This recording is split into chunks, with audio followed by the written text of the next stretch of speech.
Hello everyone, I am Bhumika. I am presently working as a legal intern under Lexis and Company, a law firm, and I am from Reva University, Bangalore, pursuing BLLB Honours Second Year. So let us start off today's topic for the discussion. Today I am going to discuss a very interesting topic, that is writ of justice. So we'll be dealing with all the aspects of this writ of justice, and we'll look into what is this writ of justice says, and also when and where it can be made applicable and who can apply for this writ of justice and how it is applicable in the context of India. So now, to begin with, you guys think that if your fundamental right is violated, any of the fundamental right, if it is violated by any of the public authority or the lower court as such, lower court in the sense leaving the Supreme Court and the other courts subordinate to Supreme Court, so that is lower courts. So if your fundamental right is violated by any public authority in the sense like police or any such committees, public bodies, then what will you people do? What is the legal action that is available for you guys? If you know the answer, comment it in the comment section, but I will be answering this question at the end of the video. So now, to begin with, what is this writ of justice? This writ of justice is also called as writ of mandamus in the Indian Constitution under Article 32 of our Indian Constitution.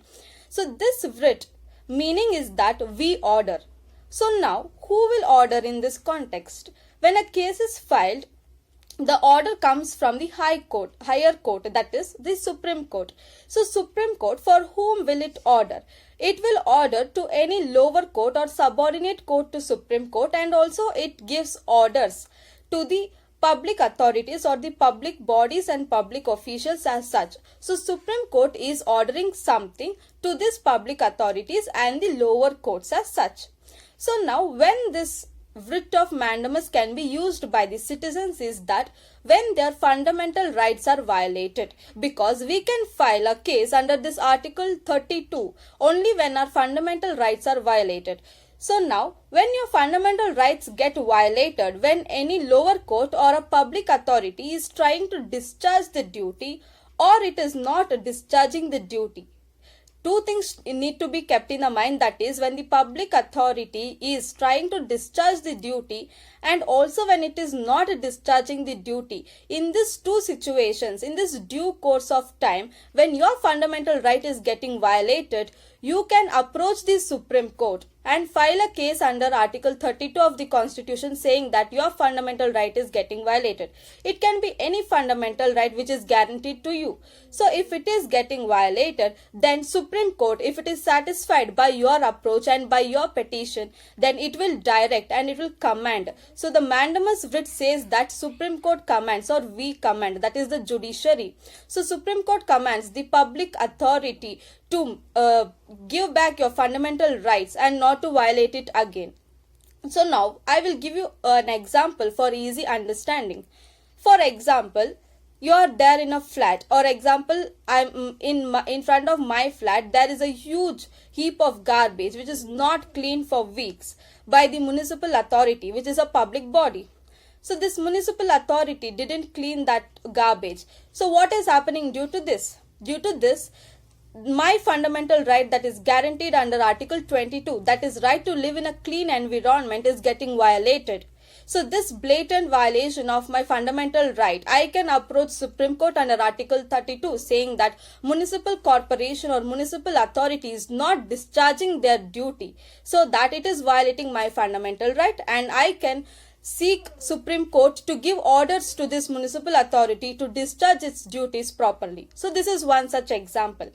Then the next example I like to give is that in the mutt which was in Kanchipuram, where Sri Shankaracharya was there. So in his mutt in Kanchipuram, one murder happened. So at that time, the police investigation started. So the police officials arrived at the mutt and investigation process started. So the police officials are the public body. So when this started, the police officials, what they did is that they froze the Shankaracharya's bank account for some investigation purpose. What Shankaracharya did is that he approached the Supreme Court saying that his article fundamental right under 26 is getting violated. What does 26 say? 26 says that they have the right to maintain and administer the religious affairs. Because his bank account was frozen, he couldn't withdraw the cash or anything, and his religious activities or maintaining of his religious mutt came to a stake. So then Supreme Court asked these public officials, why did you do so? Is there any necessity for freezing his bank account? And there was no proper reason given by the public authorities. So then the Supreme Court ordered these public officials, that is the police officers, to defreeze his account as soon as possible. So this was one thing where two examples I have given, where one public authority was not discharging his duty and the a violation of the fundamental rights took place. And the second was when the public officials were conducting their duty, and in that course the violation of the fundamental rights took place. So when your fundamental rights are at stake by the public authorities or by the lower courts, you have this option, that is writ of mandamus. So you can use this. For this Article 32 itself is a fundamental right wherein you can file a petition.